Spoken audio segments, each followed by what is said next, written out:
نستغفره ونعوذ بالله من شرور أنفسنا ومن سيئات أعمالنا من يهده الله فلا مضل له ومن يضلله فلا هادي له وأشهد أن لا إله إلا الله وحده لا شريك له وأشهد أن محمدا عبده ورسوله أما بعد فإن خير الحديث كتاب الله وخير الهدي هدي محمد صلى الله عليه وسلم وشر الأمور محدثاتها وكل محدثة بدعة وكل بدعة ضلالة وكل ضلالة في النار.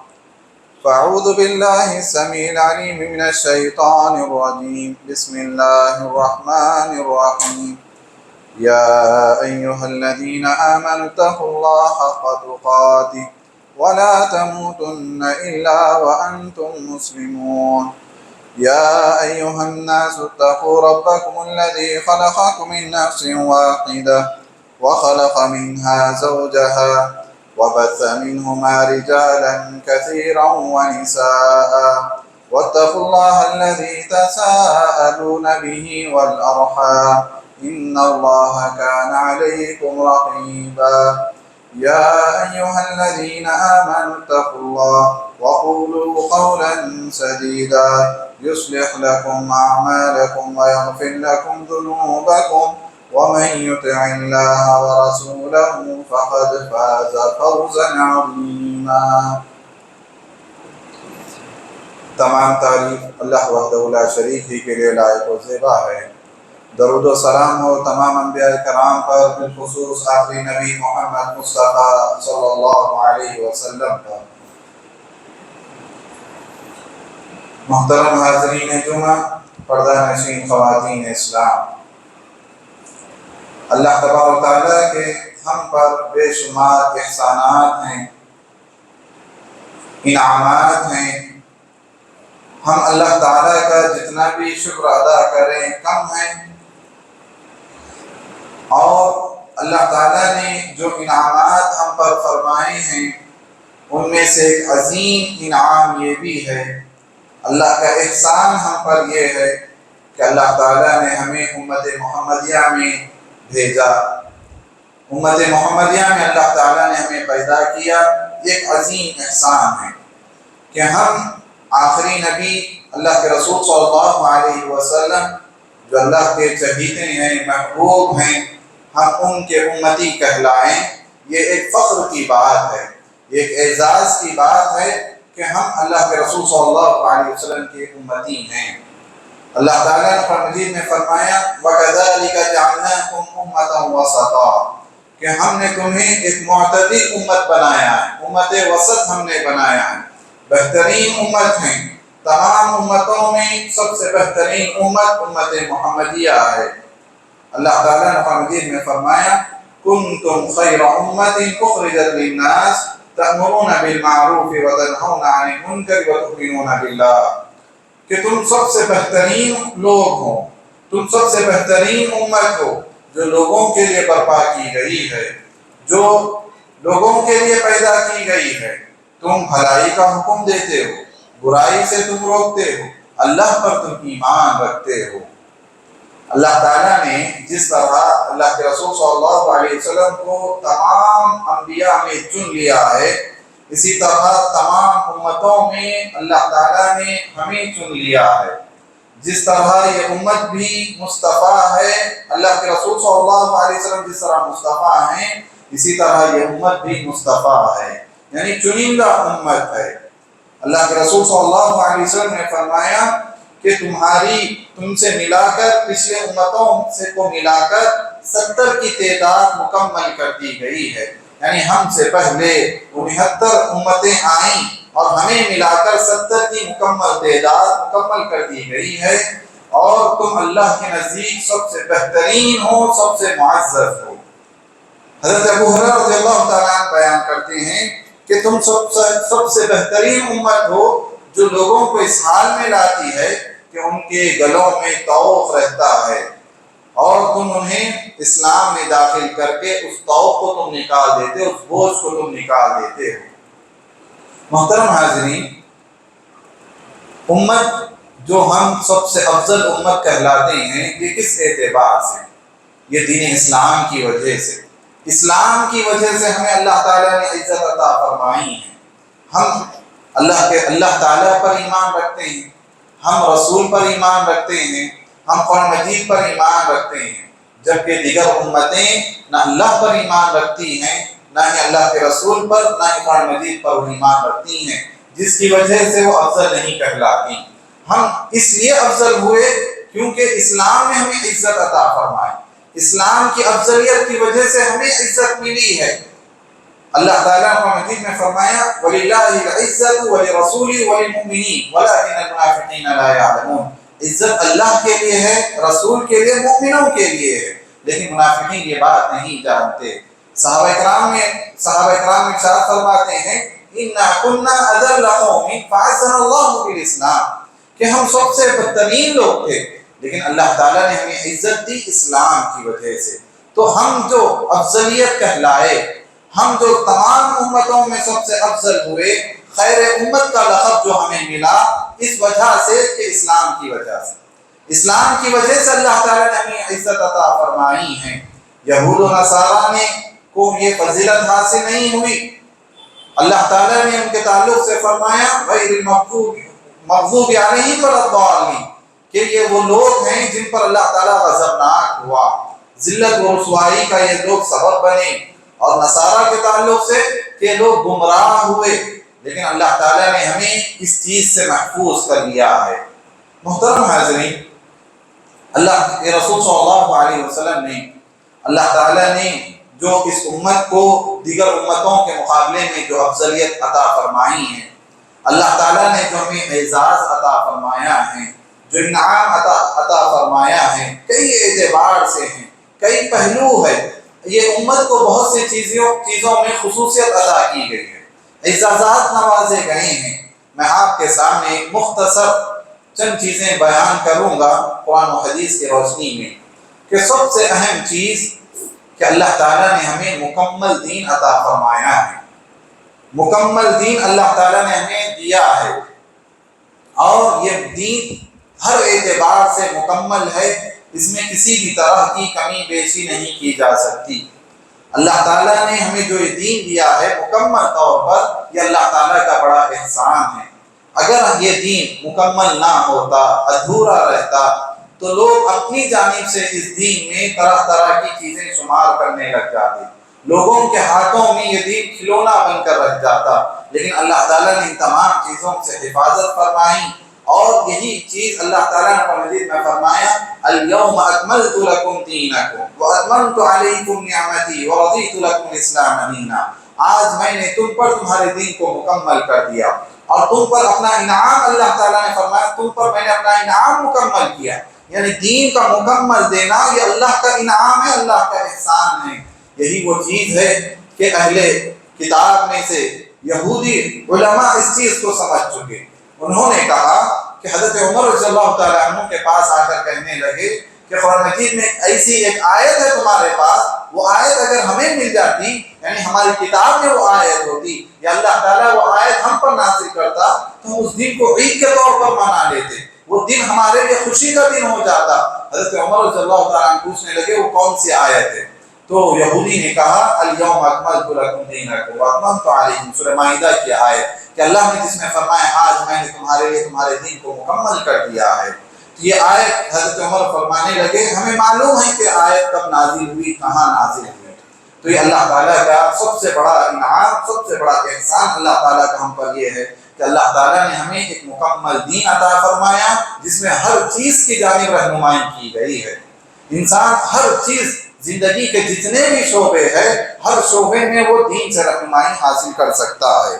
اسی طرح یہ اس امت کی خصوصیات میں سے ایک اہم خصوصیت جو یہ ہے کہ اللہ تعالیٰ نے اس دین کو آسان بنایا ہے، تنگیوں سے اللہ تعالیٰ نے ہمیں آزاد کیا ہے، ہر اعتبار سے اللہ تعالیٰ نے ہمارے لیے دین کو آسان کر کے ہمیں پیش کیا گیا ہے۔ اللہ تعالیٰ نے قرآن مجید میں فرمایا وَاجْتَبَاكُمْ وَمَا جَعَلَ عَلَيْكُمْ فِي الدِّينِ مِنْ حَرَجٍ، کہ اللہ نے تمہیں چن لیا ہے اور دین کے معاملے میں تم پر کوئی اللہ تعالیٰ نے تنگی نہیں رکھی ہے، کوئی جبر نہیں ہے، کوئی یہاں سے زبردستی تم پر نہیں کی گئی ہے، اور عمل کے اعتبار سے بھی اللہ تعالیٰ نے سہولیات تمہیں عطا فرمائے ہیں۔ آپ دیکھیں کہ ایک آدمی اگر رمضان کے دنوں میں سفر کر رہا ہے، اس کے لیے رخصت دی گئی ہے کہ وہ دیگر دنوں میں روزہ رکھ لے۔ اگر کوئی بیمار ہے اس کے لیے آسانی ہے کہ وہ دوسرے دنوں میں جب وہ صحت یاب ہو جائے ان دنوں میں وہ روزہ مکمل کر لے۔ جب آپ کو پانی میسر نہ ہو تو آپ کے لیے تیمم کا راستہ رکھا گیا ہے کہ آپ کو اگر پانی استعمال کرنے میں کوئی دشواری ہے یا بیماری کا اندیشہ ہے یا پانی نہیں ملتا ہے، ایسی صورت میں تیمم کی رخصت دی گئی ہے۔ اور دیگر امتوں میں یہ چیزیں اللہ تعالیٰ نے عطا نہیں کی گئی تھی۔ پچھلی امتوں میں اگر کپڑے پر کوئی گندگی لگ جاتی یا غلاظت لگ جاتی، اس کپڑے کو کاٹ دینا پڑتا تھا، کتر دینا پڑتا تھا، لیکن اللہ تعالیٰ نے ہمارے لیے آسانی فرما دی کہ ہم کپڑے کو دھو کر پھر دوبارہ استعمال کر سکتے ہیں۔ پچھلی امتوں میں اگر کوئی آدمی کسی کو قتل کر دے بدلے میں قتل ہی ہوتا تھا، لیکن اللہ تعالیٰ نے ہماری شریعت میں ایک آسانی فرما دی کہ دیت کے ذریعے، فدیے کے ذریعے آدمی اپنے آپ کو بچا سکتا ہے۔ ایسے کئی معاملات ہیں کہ عورتوں کے معاملے میں ان کے مخصوص ایام میں لوگ ان کے ساتھ ایسا سلوک کرتے کہ انہیں اپنے بستروں پر نہیں رکھتے، انہیں اپنے کمرے میں نہیں رکھتے، ان کے ساتھ اٹھنا بیٹھنا تمام چیزیں الگ کر دی جاتی تھی، لیکن شریعت نے ان تمام چیزوں میں ان کے لیے آسانی رکھی ہے۔ کئی اعتبار سے کئی ایسے پہلو ہمیں ملتے ہیں جس میں اللہ تعالیٰ نے اس امت کے لیے آسانی عطا فرمائی ہے، یہ امت کی خصوصیت میں سے ہے۔ اسی طرح اللہ تعالیٰ نے اس امت کو جو اعزاز عطا فرمایا ان میں سے ایک چیز یہ بھی ہے کہ اللہ تعالیٰ نے ہمارے لیے مال غنیمت کو حلال کیا ہے۔ پچھلی شریعتوں میں، پچھلی امتوں میں مال غنیمت ان کے لیے حلال نہیں تھا، بلکہ جو مال انہیں ملتا وہ جمع کر کے میدان میں جمع کر دیتے اور آسمان سے ایک آگ آ کر اسے جلا دیتی تھی، اس طرح ان کے لیے وہ معاملہ تھا۔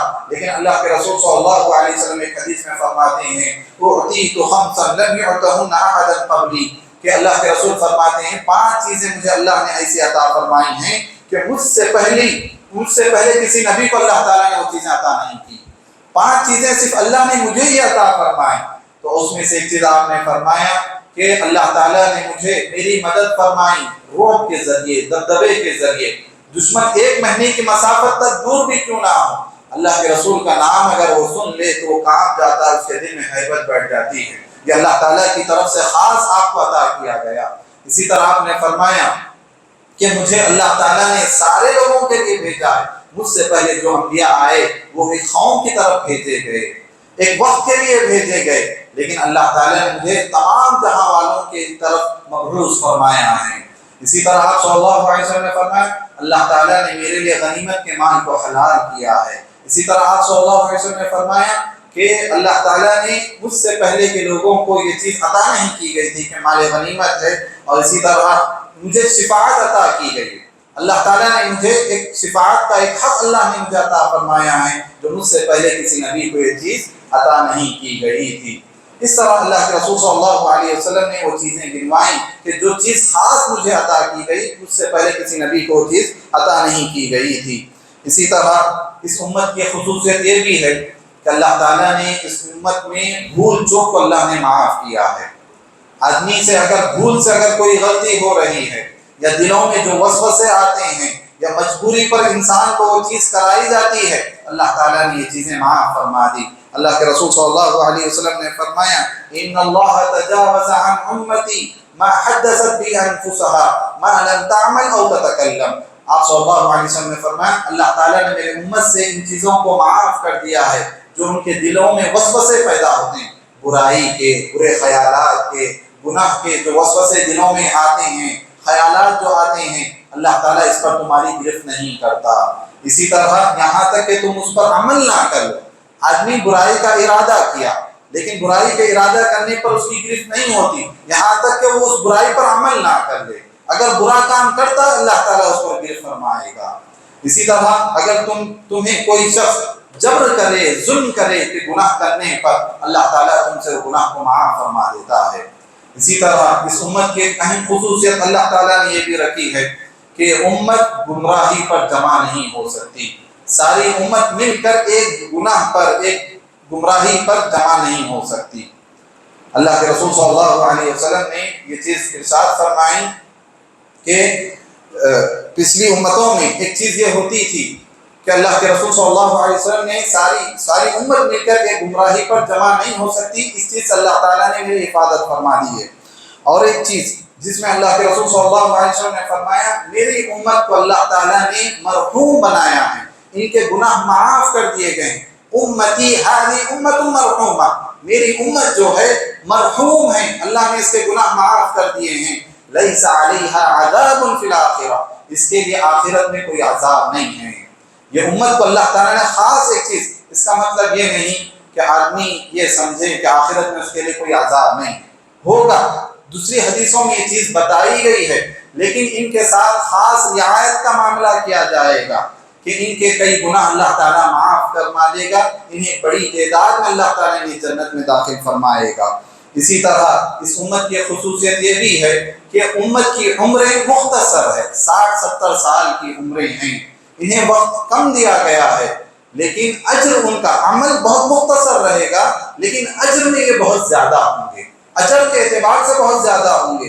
ایک حدیث میں آپ صلی اللہ علیہ وسلم نے فرمایا تمہاری مثال اور تم سے پہلے جو سابقہ امتیں تھیں ان کی مثال ایسی ہے کہ ایک شخص آیا، کچھ مزدوروں کو لا کر اس نے اعلان کیا کہ صبح سے ظہر تک کون مزدوری کرے گا، ایک خیرات پر صبح سے لے کر ظہر تک کون مزدوری کرے گا؟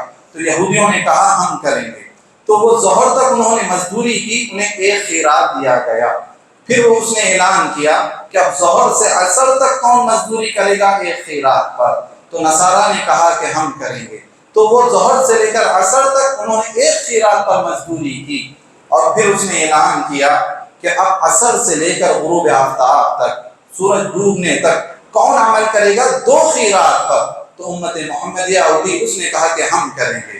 یعنی اللہ کے رسول صلی اللہ علیہ وسلم نے ایک مثال دے کر یہ چیز فرمایا کہ ہمارا وقت بہت ہی مختصر ہے، اجر کے اعتبار سے ہم ان سے زیادہ ہیں۔ انہوں نے لمبی عمریں وہ پائیں، لمبا عمل انہوں نے کیا، لیکن اجر انہیں بہت مختصر دیا گیا ہے۔ صبح سے لے کر ظہر تک وہ مزدوری کرتے رہے، عمل کرتے رہے، لیکن ایک خیرات انہیں دیا گیا، جبکہ ہمیں مختصر عصر سے لے کر مغرب تک کا وقت دیا گیا ہے، لیکن ہمیں 2 خیرات دیے گئے۔ یہ قیامت کے دن یہودی اللہ تعالیٰ سے اس چیز کے بارے میں پوچھیں گے، سوال کریں گے کہ ہم نے بہت زیادہ عمل کیا ہے لیکن ہمیں ایک اجر دیا جا رہا ہے۔ تو اللہ تعالیٰ ہم سے پوچھے گا کیا میں نے تم پر کوئی جبر کیا ہے، کیا میں نے تم پر کوئی ظلم کیا ہے؟ تو کہیں گے نہیں، تو نے ہم پر کوئی ظلم نہیں کیا۔ تو اللہ تعالیٰ فرمائے گا یہ میرا فضل ہے جسے میں چاہوں عطا فرماؤں۔ تو اس اعتبار سے بھی امت کو خصوصی طور پر رعایت دی گئی ہے کہ عمل بہت مختصر ہونے کے باوجود، ان کی عمریں مختصر ہونے کے باوجود انہیں دگنا اجر دیا گیا ہے۔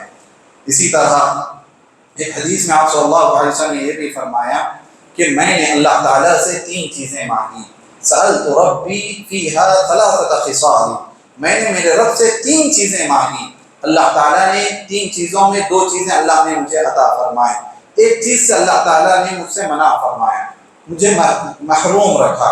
اللہ کے رسول صلی اللہ علیہ وسلم نے فرمایا میں نے اللہ تعالیٰ سے دعا کی کہ اے اللہ میری امت کو اس طرح ہلاک نہ کر جس طرح تم نے پچھلی امتوں کو ہلاک کیا، یعنی ساری امت ہلاک ہو کر رہ جائے، کوئی ایسا عذاب ان پر آ جائے جس طرح سابقہ امتیں ہوئی، قوم نوح ہیں، قوم عاد ہیں، فرعون کی قوم ہیں، یہ امتیں ساری کی ساری ایک ساتھ ہلاک ہو کر رہ گئیں، ایک عذاب ان پر آیا، یا تو آسمان سے آیا یا یہ قومیں ڈبوئی گئیں، لیکن اس امت کے تعلق سے ایسا معاملہ نہیں ہوگا۔ آپ نے فرمایا یہ امت ایک ساتھ ہلاک نہیں ہو سکتی، تو اللہ تعالیٰ نے یہ دعا مجھ سے قبول کر لی۔ دوسری دعا میں نے اللہ تعالیٰ سے یہ کی کہ اے اللہ میری امت پر کسی ایسے ظالم کو مسلط نہ کر دے جو ہم میں سے نہ ہو، یعنی کافر کا ایسا غلبہ نہیں ہوگا کہ سارے عالم اسلام پر اس کا غلبہ آ جائے اور پوری امت اس کے ماتحت میں ہو جائے۔ امت اسلامیہ ایسا نہیں ہو سکتا کہ کافر کا ایسا غلبہ امت پر آ جائے کہ ساری امت اسی کے ماتحت میں ہو، ایسا نہیں ہو سکتا۔ اللہ تعالیٰ نے یہ دعا بھی اللہ کے رسول سے قبول کر لی۔ تیسری دعا جو اللہ تعالیٰ نے قبول نہیں کی کہ اللہ کے رسول صلی اللہ علیہ وسلم نے اللہ سے دعا مانگی کہ اے اللہ میری امت کے اختلافات کو ختم کر دے، میری امت میں گروہ بندیوں کو ختم کر دے، ان کے آپسی اختلافات لڑائی جھگڑوں کو اللہ تو ختم کر دے۔ اللہ تعالیٰ نے یہ دعا قبول نہیں کی، یعنی اس امت میں اختلافات ہوتے رہیں گے، اس امت میں گروہ بندیاں ہوتی رہیں گی، یہ اللہ کے رسول صلی اللہ علیہ وسلم نے دعا کی تھی۔ تو یہ امت ساری کی ساری ہلاک نہیں ہو سکتی، یہ اس امت کی خصوصیت ہے۔ اسی طرح آپ صلی اللہ علیہ وسلم نے اس امت کے خصوصیات جو بتائے ان میں سے یہ ہے کہ امت تمام امتوں میں ترتیب کے اعتبار سے آخر میں ہے، لیکن قیامت کے دن سب سے پہلے ہوگی۔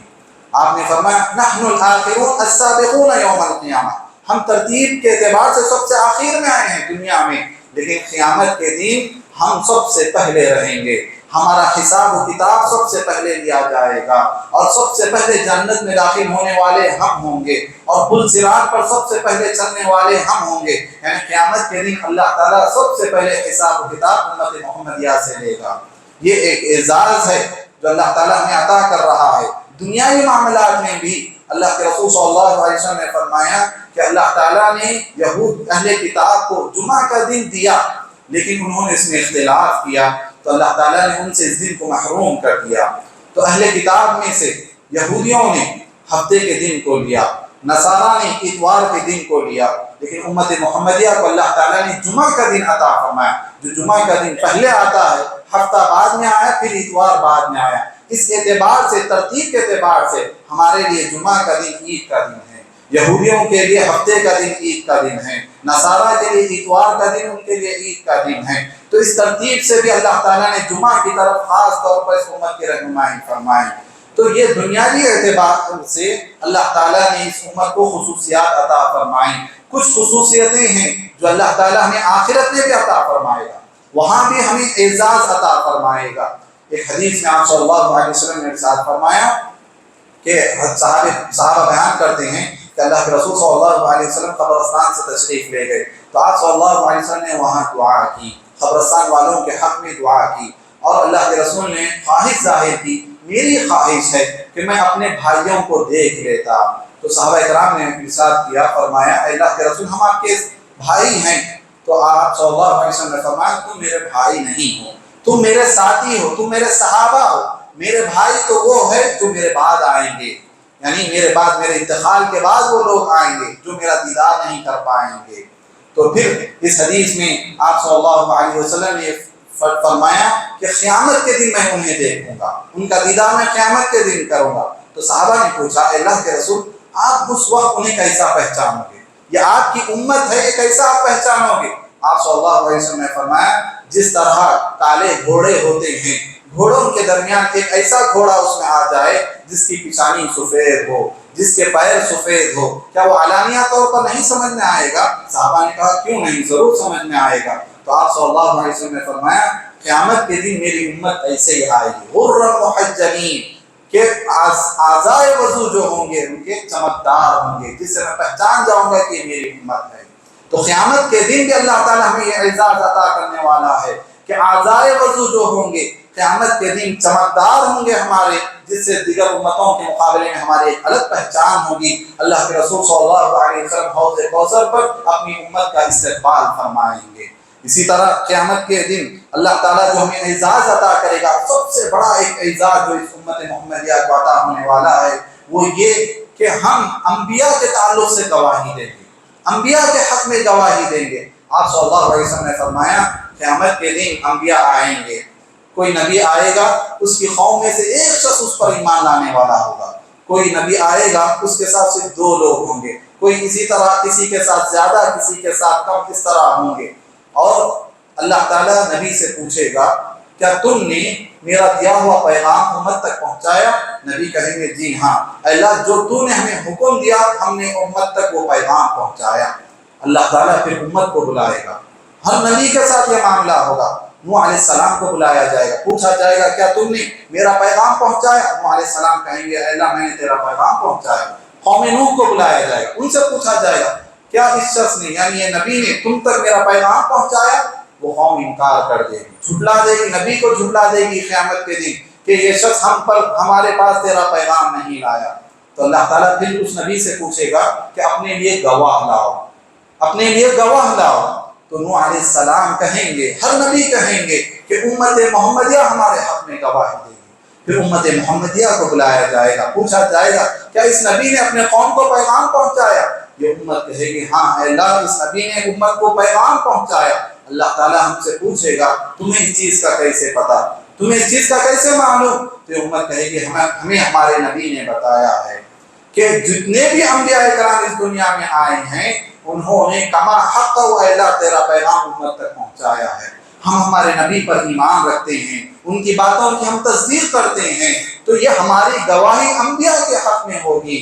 اللہ تعالیٰ نے اسی چیز کو قرآن مجید میں فرمایا وَكَذَلِكَ جَعَلْنَاكُمْ أُمَّةً وَسَطًا لِتَكُونُوا شُهَدَاءَ عَلَى النَّاسِ. ہم نے تمہیں امت وسط بنایا ہے، ہم نے تمہیں بہترین امت بنایا ہے تاکہ تم لوگوں پر گواہ بنو، تاکہ تم انبیاء پر گواہ بنو اور رسول تم پر گواہ بن کر آئیں گے. یہ اعزاز سب سے بڑا اعزاز اللہ تعالیٰ ہمیں عطا فرمائے گا.